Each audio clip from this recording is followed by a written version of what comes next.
MLBB have some rules that are not mentioned anywhere. But as you keep playing the game, you start knowing about it without anyone telling you.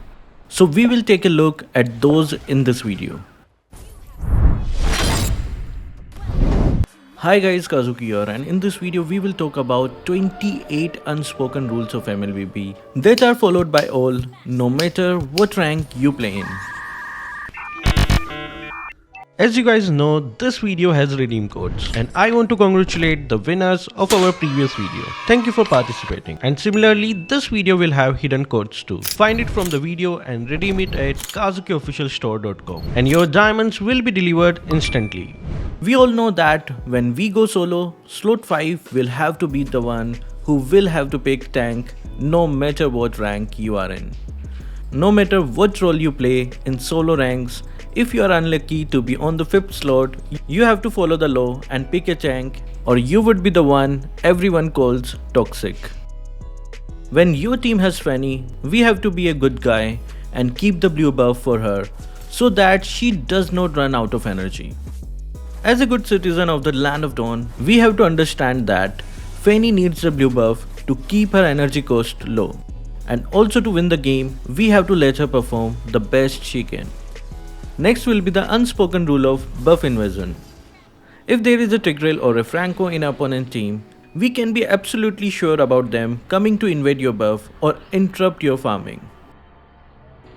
This is no longer a strategy. It is more like a rule that you must follow even if your life is on the line. The pleasure of pulling the enemy buff will be the most satisfying feeling you will ever feel. We all know that Ling has the longest dash skill in the entire MLBB universe, and if you are a hero that has no particular CC skill or dash skill, it is useless to chase after him as he just needs 2 seconds to move from one end of the map to the other, never ending the game when you are losing. We all know what happens when we keep playing the game and keep losing continuously. We lose more, right? We all need that desperate one win to prove to ourselves that we are not a failure. And for our self-respect, we do need that last win so that we can sleep peacefully.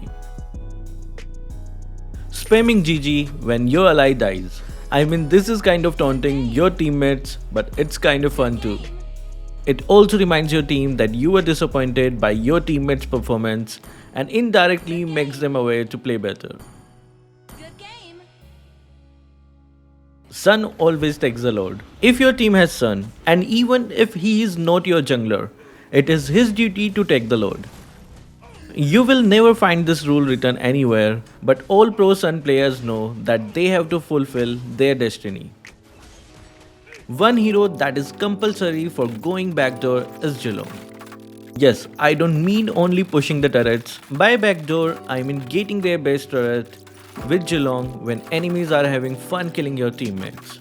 It is also very satisfying for your team while winning like this. On the other hand, your enemies touched the most toxic defeat they would never be able to forget while playing MLBB.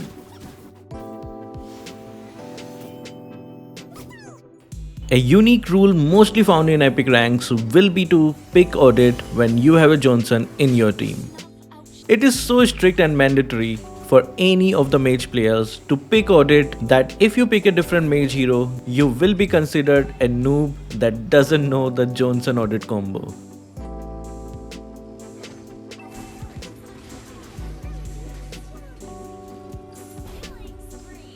It is so funny to say it, even after the tweaks Layla got, she is still being picked to protest or spoil the game. People don't even have faith in this hero anymore. And picking her somehow means that the player just wants to troll and die the whole game.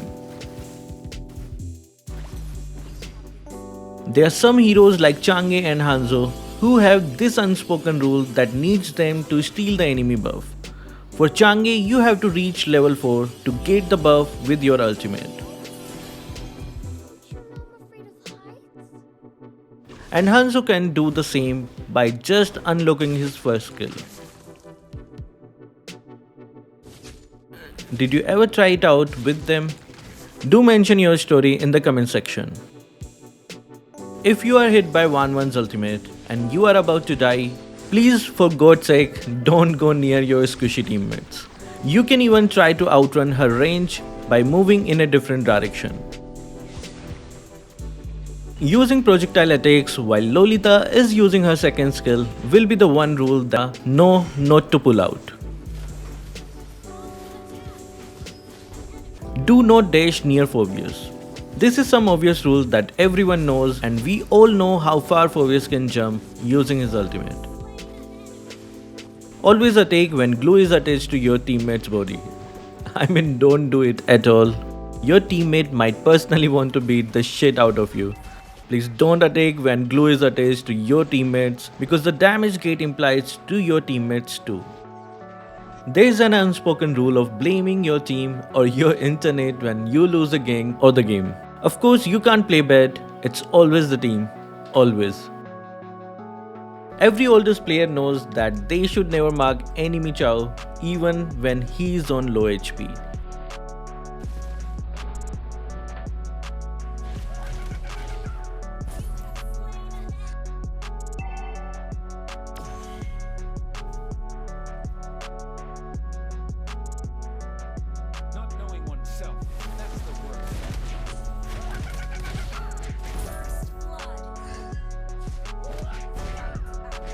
Always place Selena's trap near the objectives to give a vision of the roaming enemies.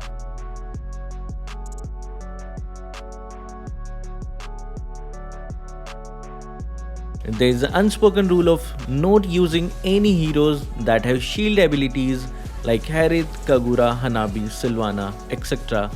against Esmeralda. Every Alice main know that when the late game arrives, she needs to buy Winter Truncheon to destroy her enemies while diving 1 vs 5. This thing really helps you save and regen your HP using ultimate while being frozen. Buying Wind of Nature against Hayabusa. If you are an MMM and you don't use Wind of Nature against Haya, then you are missing out on the whole play. You never know how much this actually helps you in saving yourself during Haya's ultimate. In case you are playing any squishy mage or MM, never face your back towards Natalia. Might save your life because facing your back towards her gives more damage.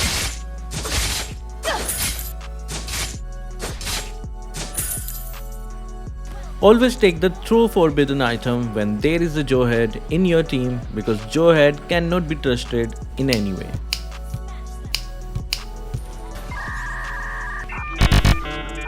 If there is a Guinevere in an enemy team, make sure your team picks Hellcut as he is Guinea's natural counter.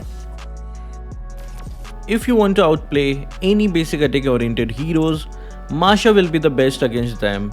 With her second skill, she even managed to stop Badang's ultimate, and considering Badang is on the top pick list, you might want to counter him with Masha. This one is basic, but you should not try to kill the minions when you are using roaming boots. Because not only you would be eating your teammates' experience, but you will also lose the roaming gold and get late in upgrading your roaming abilities. Never use CC skills on Marty's second skill. Martis can easily immune CC skills using his second skill, and this can even stop Kufra's ball from bouncing.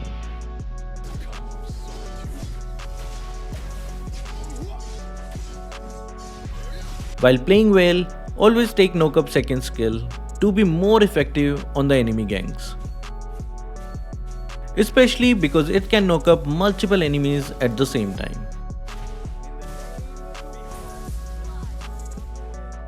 Well, this video was fun to make and I'm sure you had as much fun watching this video.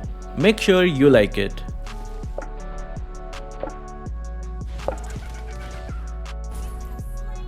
And before ending this video, here's a shout out from our previous video.